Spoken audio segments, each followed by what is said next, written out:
Mic check. Mic check. All right, I think we're online, gentlemen. This is DannyQuest. I'm here with John Vibes and Derrick Broze, the author of Manifesto of the Free Humans, the pathway to a new enlightenment.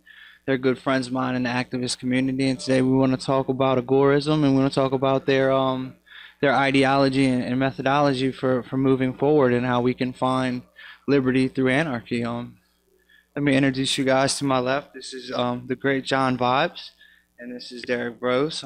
Take a second to introduce yourself, John. Yeah, my name's John Vibes. I'm an activist and author. I've been writing for several years, and just released a third book in a trilogy I have running with Derrick Broze, where we deal specifically with anarchism. And this most recent book, we focus mostly on solutions. So we're very excited about this one. Yeah, thank you, Danny, for this. Derrick, and I've been involved with these various movements, truth movements, awareness movements, liberty movements for going on 7, 8 years now. Do a lot of activism in Houston, Texas with the Houston Freethinkers, write for activist posts, anti-media, other independent media outlets, and of course, authoring these books with John. Just essentially trying to spend as much time and energy as possible on promoting the ideas that we hope will move people towards action.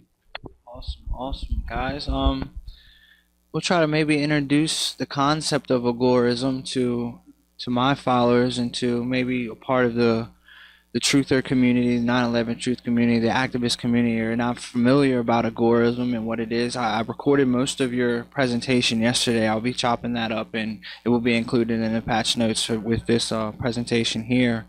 But maybe give a second to explain what agorism is and what that means for people in finding liberty and finding freedom. Sure, I'll take that one. So the philosophy of agorism, and which also includes the strategy of counter-economics, was an idea that was first put forth by Samuel Konkin III, who was an activist in the 60s and 70s during a lot of the, kind of, not just the hippie movement, but the kind of awakening of the youth culture in America from its conservative point in the 50s and such. He was in that group, and his ideas were somewhat in line with Murray Rothbard and then the American Libertarian Movement, but he also took it a little bit further into his own direction, and he came up with this, what he called either new libertarianism or agorism, and he got that from the term agora, the Greek word for the marketplace. And so he saw his ideas as taking libertarian principles and viewpoints as consistent as possible to the fullest extent, and it would lead to what he called agorism.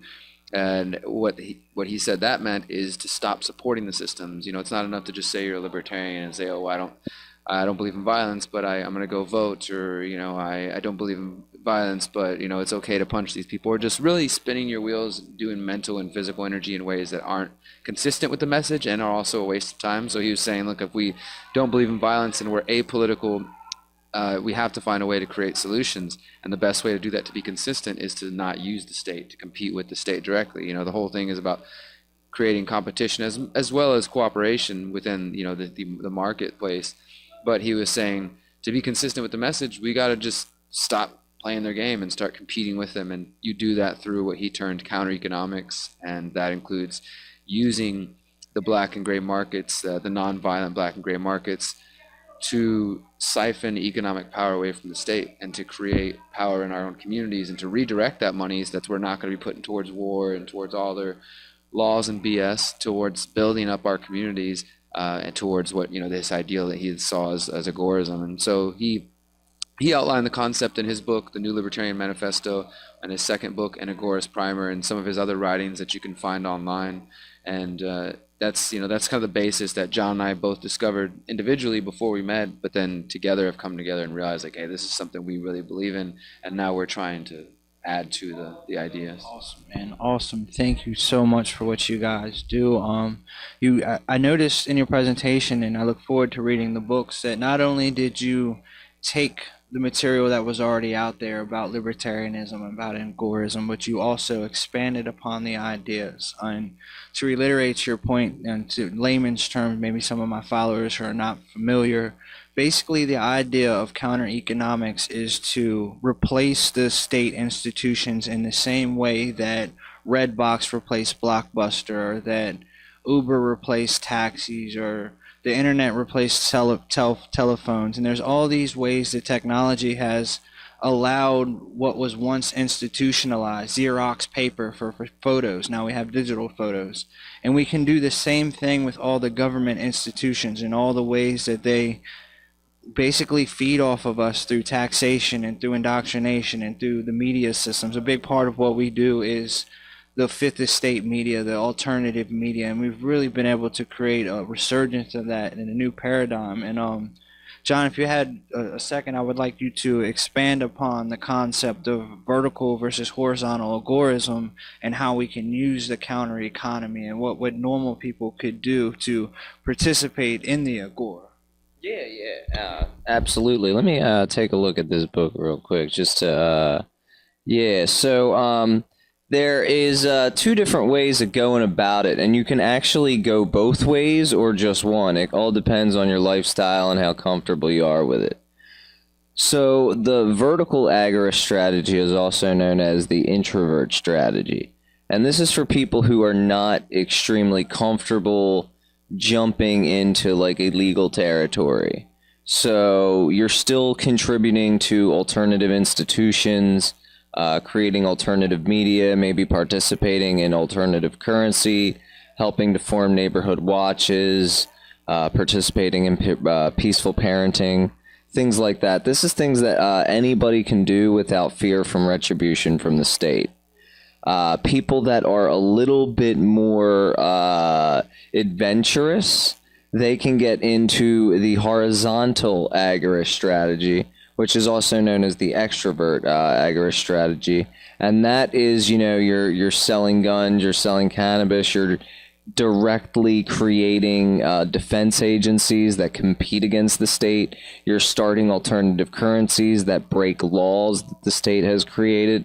And you're intentionally avoiding taxes and regulations and kind of throwing that in the face of the government. So that's the external strategy, or the extrovert strategy, which is the horizontal, and the vertical is your like more safer things. Now, there's going to be people working on both ends of this. There's like no right or wrong way, and that's the cool thing about it, because there are different people can pick up whatever path they want that suits their personality, and that's why there's going to be kind of an area for everybody to fit in. And definitely to reiterate a point that I think we should touch upon is everybody contributes to the agora already. When you hire a babysitter without paying a tax, or when you sell Avon without filing a 1099, or when you sell medical products like kratom that are potentially banned, you're contributing to the agora. You're subverting the state. And there's many ways where we have been programmed and conditioned to believe that the state deserves authority that we give it when it really doesn't. And what these two guys are doing, why I follow their work and why I recommend you guys should follow their work as well, is because it gives a common sense approach to the way that everyday people can take back their power from the government. And that's what it's all about. And most everyone who's under the gun of a 9-to-5, who's living paycheck to paycheck, who's out here just trying to survive, your everyday working American, feels oppressed. They feel opposition to a state power. And what we're trying to do is empower people through this simple message of agorism and horizontal, vertical agorism, and through the Libertarian Manifesto. I don't want to take up too much of you guys' time. I know you're very busy. Take your time and tell people where they can find you coming up, what you're going to be doing. Talk about the Conscious Resistance Tour, where they can find you online, and where your work can be found from before.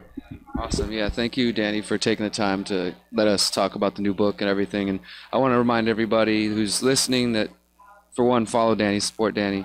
But you can download all of our books for free, including the new one at theconsciousresistance.com/books. Download them in the PDF form. We're working on audiobooks. And if you enjoy them, then, please feel free to purchase them through the website as well, and get yourself a physical copy. But John and I, we started the first book 3 years ago now, and we didn't really have any plan to write a trilogy originally. That didn't come till later when we realized we had a trilogy's worth of ideas. And now that we have this whole set of books that we do believe provide not the one single path, but a path among other alternatives towards spiritual healing, towards agorism, towards actually creating real world solutions, we want to take this message on the road. We realize we can't just, the books can just sit on a shelf and maybe they never do anything, but the best bet, even beyond the internet, is to go to people and to talk to communities and to show them the ideas in action, to show them what we're already doing in our communities and what we're trying to do, and hopefully with the tools in the book help them move towards a more free place. So this summer we're doing a tour that we're calling the Decentralize Your Life Tour, because that's pretty much the main message, is we're trying to decentralize when it comes to spirituality and get away from the priests and the churches and the people who try to tell you the one path to heaven or to enlightenment, right? We're trying to get away from the food production systems and the currency towards cryptocurrency, and that's the main goal, is get away from the centralization of power, decentralize our lives. And we're going to start in Texas in June. We're going West Coast and Midwest over July and August, and we'll be hitting the East Coast in October. That can be found at theconsciousresistance.com/tour. The dates are all listed there, and my email's on that page as well. We're looking for people to help us coordinate. We want to do volunteer action days during the day, doing community volunteering, whether it's at a garden, homeless outreach, park cleanup, and then do a speaking event at night. And we're not sure exactly the full details yet, but John's gonna be on at least some part of that, depending on what his schedule allows. And I don't know if you want to add what you would probably talk about, John. Awesome. Yeah, John, go ahead and tell them. Yeah, absolutely. To add on to that, I'm currently hopefully at the tail end of dealing with lymphoma battles. So depending on the time frame with that will depend on how much of the tour I'm able to be at. But as far as my work is concerned, just go to johnvibes.com or facebook.com/jgvibes or thefreethoughtproject.com for my articles. And that's probably the best place to go. And I appreciate you having us on today. Thank you. And, Freedom Cells. Don't forget the freedomcells.org. And that's where you can contact with us. It's not a social network. It's actually a peer-to-peer networking tool where we can use to connect with people in our neighborhood and have our own little mini tours and action days and work together to decentralize our lives away from the government and away from the monopoly powers that corporations that control us. And that's at the base of this message. I thank you guys for being with us, and stay tuned for more.